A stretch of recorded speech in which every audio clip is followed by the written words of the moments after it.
Star Wars Episode 2 Attack of the Clones is a 2002 American epic space opera directed by George Lucas and written by Lucas himself with Jonathan Hales.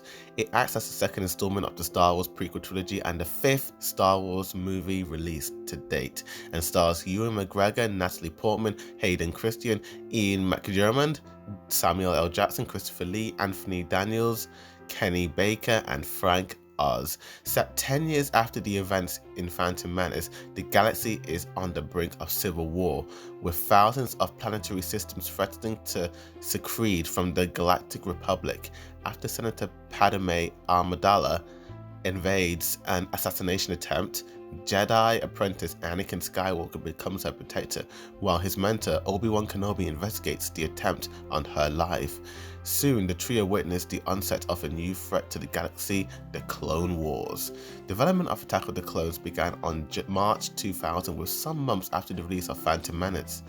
And by June 2000, George Lucas and Jonathan Hales completed the draft for the script, and principal photography took place on June to September of 2000. The film crew primarily shot at Fox Studios Australia in Sydney, Australia, with additional footage filmed on Sunia, Spain, Italy, and it was one of the first motion pictures shot on a high-definition digital 24-frame system.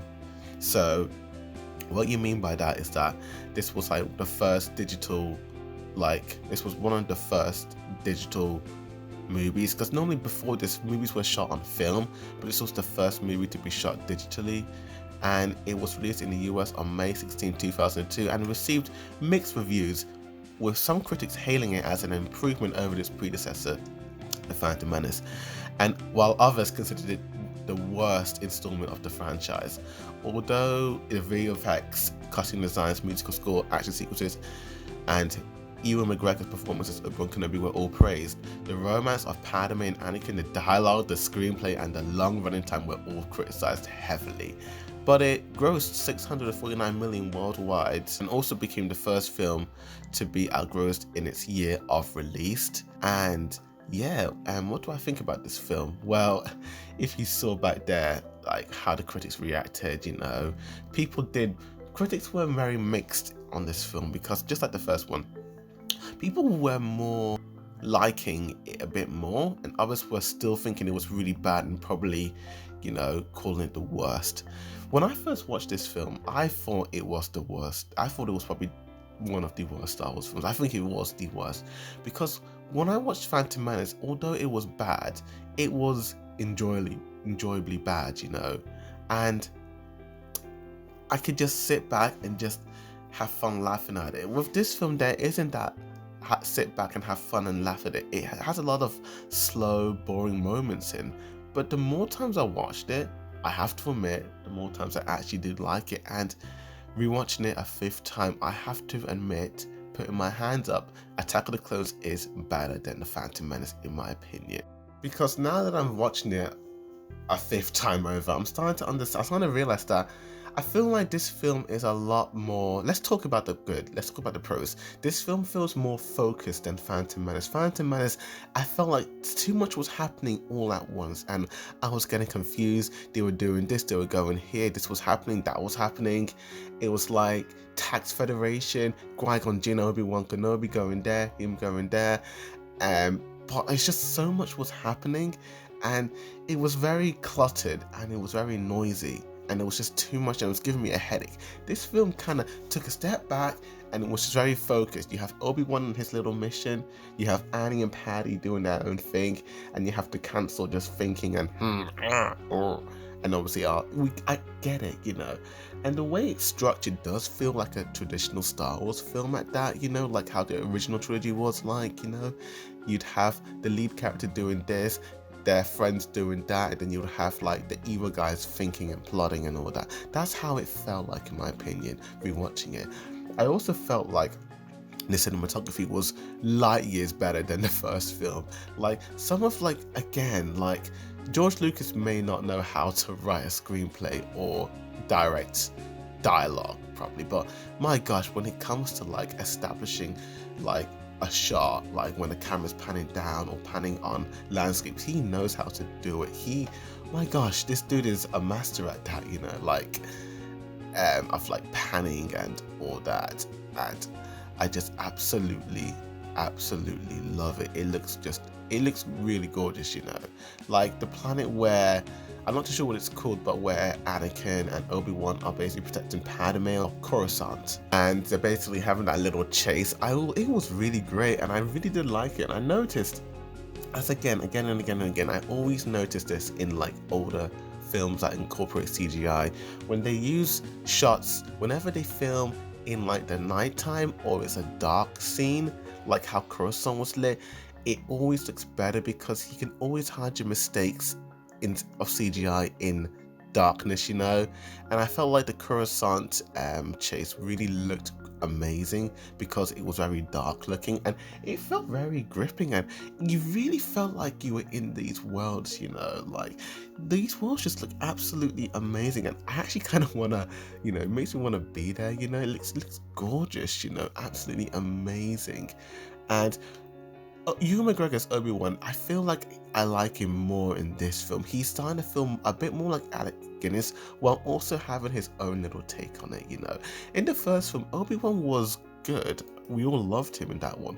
But, I mean, he was a little bit arrogant and a bit, you know, but he was young, you know. But this one, he's a bit more mature, you know, situation. And I feel like in the first film, Obi-Wan wasn't really too sure of how to feel about Anakin in that first one. But now, he and Anakin's relationship is completely, they are definitely like, they're like brothers now in a way. Like, he's the older brother and he's the younger brother. Heck, even like father-son in a way at times, you know. I do like him. It's just really great. Absolutely, you know, great.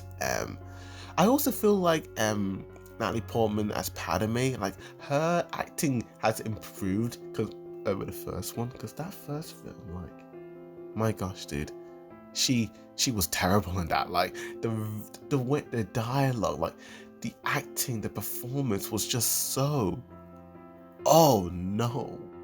But this one was a little bit better, you know. I like how Padme is a little bit more feistier in this one. She's taking more action. She's even reminding me a bit of Leia at times, you know. And yeah, I do like it a little bit more. Yeah, it's not bad, you know. I love the costume designs. I love John Williams' musical score. It's really great. It actually helps this film and elevates it even more, to be honest with you. It makes it even more amazing, you know. Just all the lightsaber scenes are really great, you know. Well, I wouldn't say that amazing. This film, I would say, apart from like Annie and Count Dooku and Obi-Wan's like fight against Count Dooku, I wasn't a fan of the lightsaber fights with all the Jedi's fighting, you know, against the clones, you know. That wasn't that. It looked a bit messy because so much was happening, and it was like, oh, my brain's not trying to process all that. But just, I like the little moments, you know. And just, yeah, like this did feel like a focused film. But let's go on to my kind of negative. And apart from Count Dooku, apart from Ewan McGregor, so apart from Christopher Lee, apart from Ewan McGregor, apart from Yoda, apart from like any Brit and Palpatine, like everyone, most of these characters, just the performance just and the dialogue, it sounds very wooden and stiff, you know. Like when I'm watching it, like it doesn't sound great, you know. Particularly I'm talking about Hayden Christensen as well. Like this dude's a good dude, and he had to work a lot with George Lucas's script and dialogue, you know. I feel bad for these guys, you know. But his performance always came out very stiff and wooden, you know. It was very like this. It was not just him, but I got this feeling and vibe from everyone. Even Natalie Portman's character at times felt like that. Like everyone felt very wooden and stiff, and they didn't have that much emotion at times, you know. Like the moments where you're meant to feel emotion and they were meant to act that emotion, you just didn't really feel it. And it was like, it was a bit, come on, act, emote. And then there's just other unnecessary stuff, you know, like C-3PO, his whole sequence was just unnecessary. I didn't like that. But for me, what I don't like one of the most is definitely the CGI and the creatures designs. Like the creatures look terrible in this film. Like, I know it's 2002 and it's an old film, but man, they have not aged well at all. You watch something like Lord of the Rings, which came out around about this time, and some of the designs look really good in that film, but you watch this one, you're like, wow, they haven't aged at all. Yoda is the only one that looks great, like the only character that looks great. And I have to admit, the two little creatures on the ocean planet of Camino, where Obi-Wan discovers the army of clones and he meets Jango Fett, like those weird two alien creatures look pretty decent. But apart from that, I have to admit, like, all the creatures look terrible and fake and just I'm not digging it. I was just watching, I'm like, I'm not digging this at all. And also that stiff dialogue, you know, it's like, yeah. So this might be a slightly more focused film, but my gosh, is the writing bad, you know. Some things don't even make sense, some things happen out of coincidence, some things are just badly timed, and the romance is a little bit corny, you know. I mean, the music makes you feel very warm and fuzzy when they're like meant to be in love, but I have to admit this, without the music helping it, I feel like their like chemistry is flat and there's nothing, you know. And the scene where Padme was like, I truly, madly, deeply love you, is like, that's just George Lucas's writing, you know. And it's like, who says that in real life? Come on, Lucas. And yeah, that's pretty much my take on Attack of the Clones. Bigger improvement. Jar Jar is completely scaled back, which I'm happy. I mean, when he's in it, he's useful and he's not annoying anymore as much. He's still a bit annoying, but you know, he's just scaled back. It feels more focused.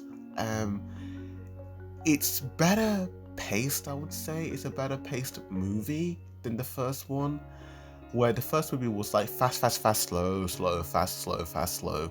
And this one is it's a bit even throughout. And that could come out as a criticism because the film does run for a long time, like way over 2 hours and 20 minutes. But yeah, the visual effects, I'm talking about like the cityscapes, you know, and some of the cinematographies look amazing.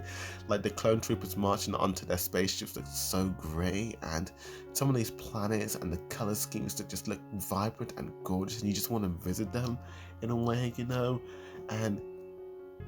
But it does fail in its screenplay and its wooden performances by particular characters, you know. And for now, I'm going to give Attack of the Clones, I'll give it a 5.5 out of 10. I'll give it a C. It's pretty bad, but it's a slightly better improvement over the other ones, you know. Go check it out right now. But thanks for watching this review. Please like and share this video, comment down below and tell me what's your favorite Star Wars flick. If that's it, thanks for watching. As always, Boarding Review signing out.